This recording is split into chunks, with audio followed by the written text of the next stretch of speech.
قرآن کریم کا نزول عام طور سے پہلی 2 صورتوں کے تحت ہوتا تھا، یعنی یا تو حضرت جبریل علیہ السلام کسی انسانی شکل میں آ کر آپ کو قرآن کریم سناتے تھے، یا آپ کو گھنٹیوں کی سی آواز آتی تھی، یعنی فرشتہ آپ کے سامنے نہیں آتا تھا، لیکن جو کچھ قرآن کی آیات نازل ہونی ہوتی تھی وہ آپ کو ایک آواز کی شکل میں آپ کو سنائی دیتی تھی، جس کے لیے آپ نے پہلے یہ سنا ہے کہ آپ نے فرمایا کہ مجھے گھنٹیوں کی سی آواز آتی ہے۔ بہرحال اس طرح 23 سال تک قرآن کریم کے نزول کا سلسلہ جاری ہوا۔ یہ بات تو اکثر و بیشتر مسلمانوں کو معلوم ہوتی ہے کہ قرآن کریم نازل ہونے کا سلسلہ سب سے پہلے مکہ مکرمہ کے غار حرا میں شروع ہوا، جہاں آپ بکثرت عبادت کی غرض سے اعتکاف کرنے کے لیے تشریف لے جایا کرتے تھے اور تنہائی میں اللہ تبارک و تعالیٰ کی عبادت کرتے تھے۔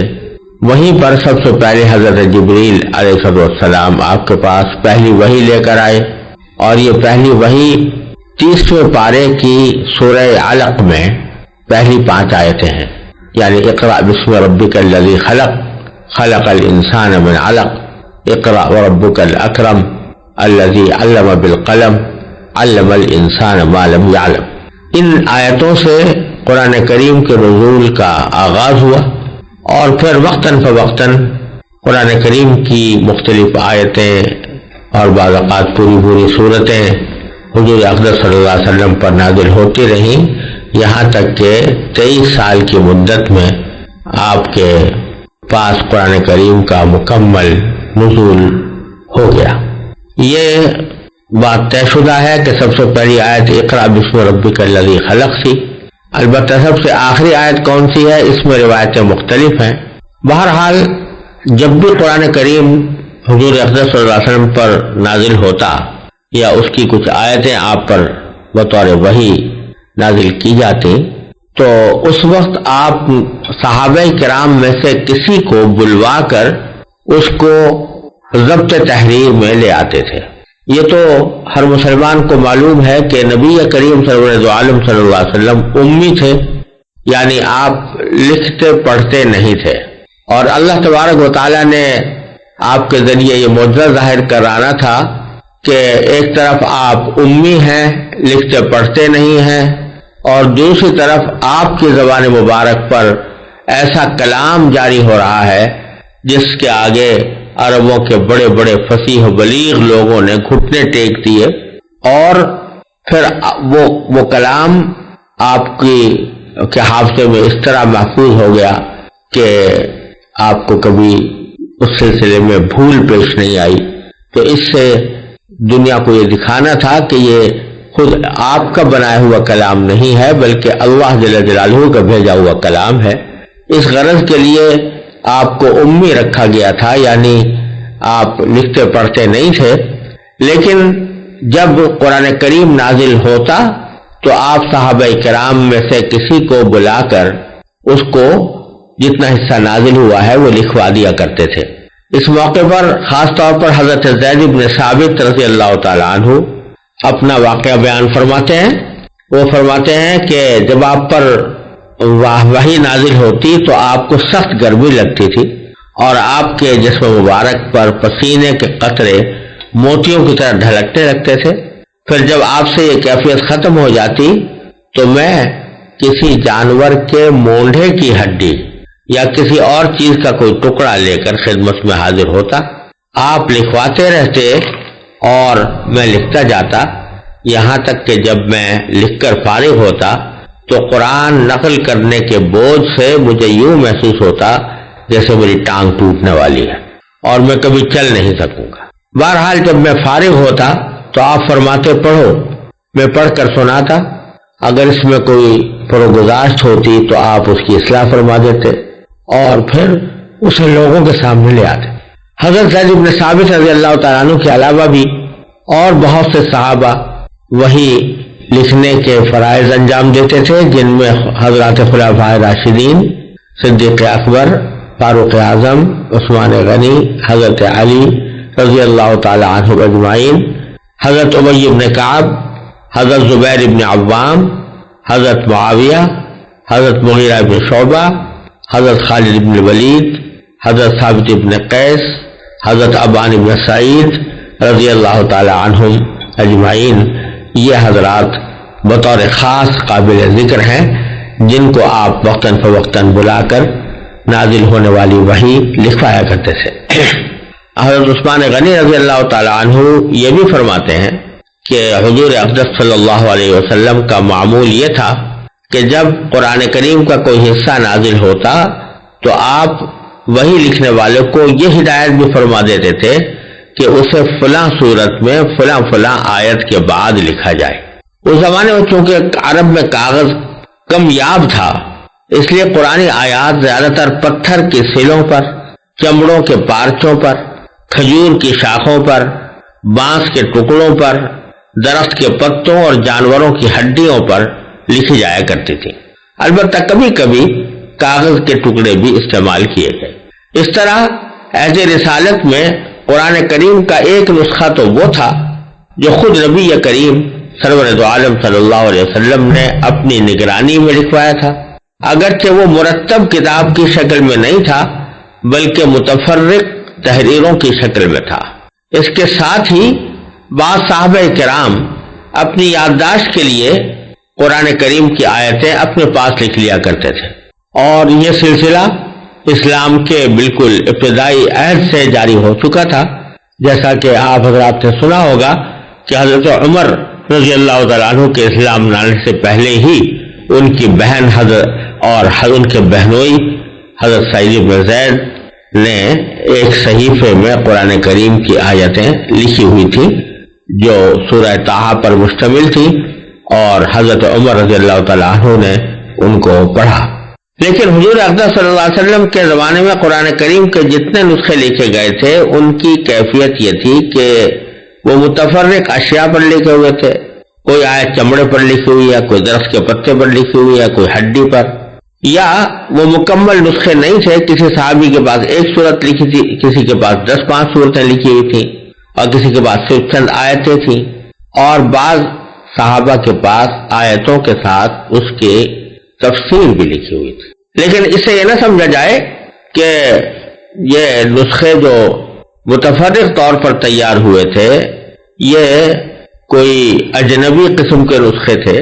واقع یہ ہے کہ عرب میں سب سے زیادہ بھروسہ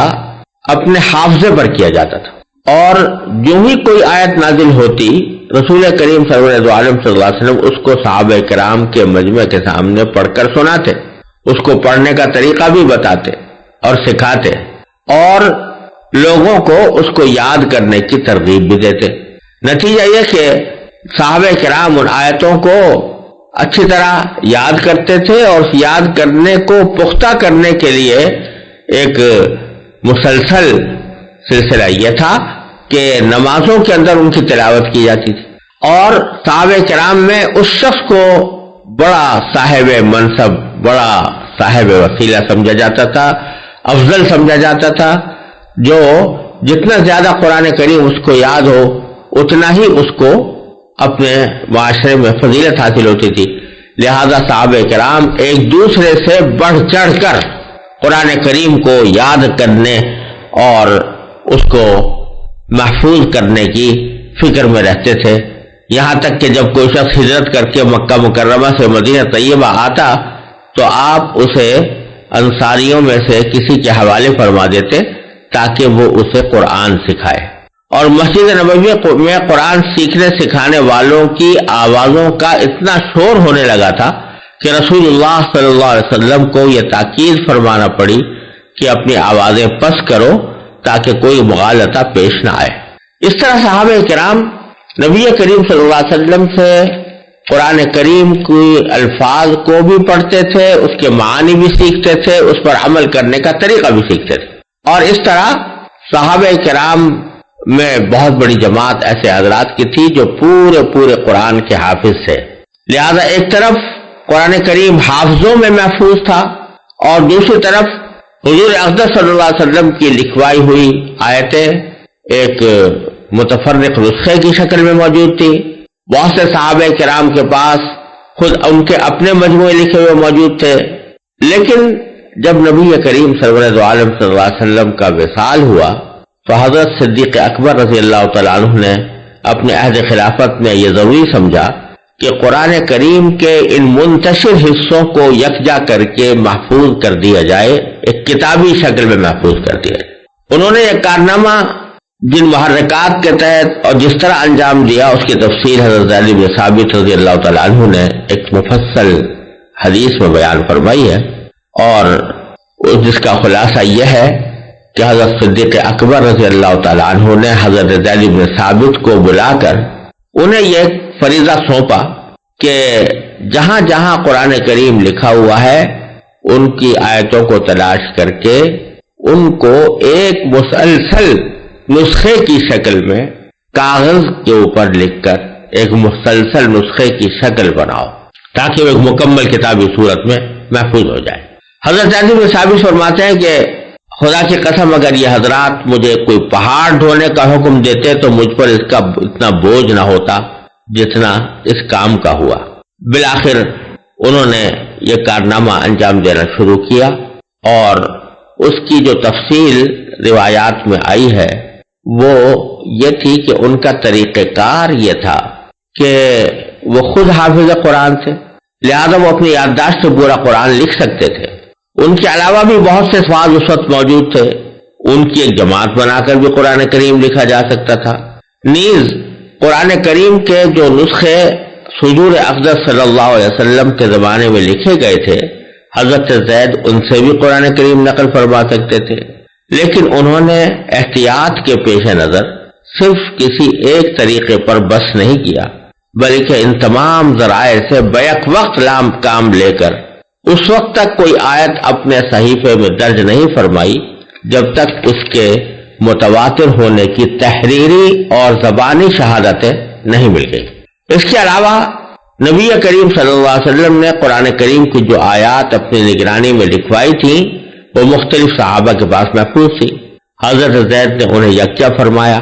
تاکہ نیا نسخہ ان سے ہی نقل کیا جائے۔ چنانچہ یہ اعلان عام کر دیا گیا کہ جس شخص کے پاس قرآن کریم کی جتنی آیات لکھی ہوئی موجود ہوں وہ حضرت زید کے پاس لے آئے، اور جب کوئی شخص ان کے پاس قرآن کریم کی کوئی لکھی ہوئی آیت لے کر آتا تو وہ 4 طریقوں سے اس کی تصدیق کرتے تھے۔ سب سے پہلے اپنی یادداشت سے اس کی توثیق کرتے، پھر حضرت عمر بھی حافظ قرآن تھے، اور روایات سے ثابت ہے کہ حضرت ابو بکر نے ان کو بھی اس کام میں حضرت زید کے ساتھ لگا دیا تھا، اور جب کوئی شخص کوئی آیت لے کر آتا تو حضرت زید اور حضرت عمر دونوں مشترک طور پر اسے وصول کرتے تھے۔ پھر کوئی لکھی ہوئی آیت اس وقت تک قبول نہیں کی جاتی تھی جب تک 2 قابل اعتبار گواہوں نے اس بات کی گواہی نہ دی ہو کہ یہ آیت نبی کریم صلی اللہ علیہ وسلم کے سامنے لکھی گئی تھی۔ پھر اس کے بعد ان لکھی ہوئی آیتوں کا ان مجموعے کے ساتھ مقابلہ کیا جاتا تھا جو مختلف صحابہ کرام نے تیار کر رکھے تھے۔ اس طرح یہ قرآن کریم کا پہلا نسخہ حضرت صدیق اکبر رضی اللہ عنہ کے عہد مبارک میں پہلا مکمل نسخہ جو کاغذ پر لکھا ہوا تھا تیار ہوا، اور اس کا فائدہ یہ ہوا کہ یہ ایک ایسا ماخذ اور مرجع بن گیا کہ اگر کبھی کسی شخص کو کسی آیت کے کسی لفظ میں کوئی ذرا بھی شبہ ہو تو وہ اس نسخے کی طرف رجوع کر کے اس کی تصدیق یا توثیق کر سکتا تھا۔ حضرت عثمان رضی اللہ تعالیٰ عنہ کے زمانے تک یہ سلسلہ اسی طرح رہا۔ حضرت عثمان رضی اللہ تعالیٰ عنہ کے عہد مبارک میں اسلام بہت سے مختلف ملکوں کی طرف پھیل چکا تھا، شام کے بہت سے علاقے فتح ہو چکے تھے، ایران کے بہت سے علاقوں میں اسلام پہنچ چکا تھا، اور وہاں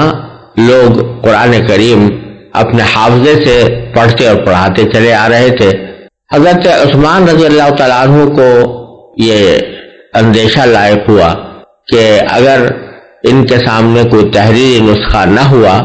تو کہیں ایسا نہ ہو کہ ان کے درمیان قرآن کریم کے بارے میں کوئی اختلافات پیدا ہونے لگے، لہذا حضرت عثمان رضی اللہ تعالیٰ عنہ نے یہ چاہا کہ جس طرح ایک نسخہ حضرت صدیق اکبر رضی اللہ تعالیٰ عنہ کے زمانے میں تیار کیا گیا تھا، ویسے ہی 7 نسخے تیار کر کے عالم اسلام کے مختلف خطوں میں بھیج دیے جائیں، جو ہر خطے کے اندر ایک مرجع اور باخذ کی حیثیت اختیار کریں، اور لوگ اگر کہیں کسی قرآن کے کسی لفظ کے پڑھنے میں کوئی تنازع ہو یا کوئی اختلاف ہو تو لوگ اس کی طرف رجوع کر سکیں۔ چنانچہ حضرت عثمان رضی اللہ تعالیٰ عنہ نے حضرت زید بن ثابت رضی اللہ تعالیٰ عنہ کو دوبارہ بلایا اور فرمایا کہ اب وہی کام جو آپ نے حضرت صدیق اکبر کے زمانے میں کیا تھا، اب اسی قسم کا ایک کام یہ ہے کہ آپ 7 ایسے نسخے تیار کریں جس میں سارا قرآن کریم جمع ہو، اور اس میں اس کے جو مختلف پڑھنے کے طریقے ہیں ان سب میں یکسانیت پیدا کر دی جائے، تحریر کے طریقوں میں بھی یکسانیت پیدا کر دی جائے۔ یعنی پہلے ایسا ہوتا تھا کہ کسی شخص نے قرآن کی کوئی آیت کسی ایک رسم الخط میں لکھی، کسی نے دوسرے رسم الخط میں لکھی، لیکن حضرت عثمان رضی اللہ تعالیٰ عنہ نے فرمایا کہ اب صرف ایک رسم الخط میں قرآن کریم لکھا جائے گا، اور وہ جو قریش کا رسم الخط ہے۔ چنانچہ اس رسم الخط کے مطابق 7 نسخے تیار کیے گئے، اور 7 نسخوں کو عالم اسلام کے مختلف خطوں کے اندر بھیج دیا گیا، اور کہا جاتا ہے کہ ان میں سے ایک مکہ مکرمہ میں، ایک شام میں، ایک یمن میں، ایک بحرین میں، ایک بصرہ میں اور ایک کوفہ میں بھیج دیا گیا تھا، اور ایک نسخہ مدینہ طیبہ میں محفوظ رکھا گیا۔ اس طرح یہ 7 نسخے مختلف دنیا کے حصوں میں پہنچے، اور پھر وہاں سے رفتہ رفتہ نقل ہو کر پھر ساری دنیا کے اندر پھیلے۔ اور یہ بات ایک مرتبہ پھر واضح کر دینی ضروری ہے کہ یہ نسخے تو در حقیقت ایک مزید توثیق اور تائید کے لیے تیار کیے گئے تھے، ورنہ قرآن کریم کو حفظ کرنے کا سلسلہ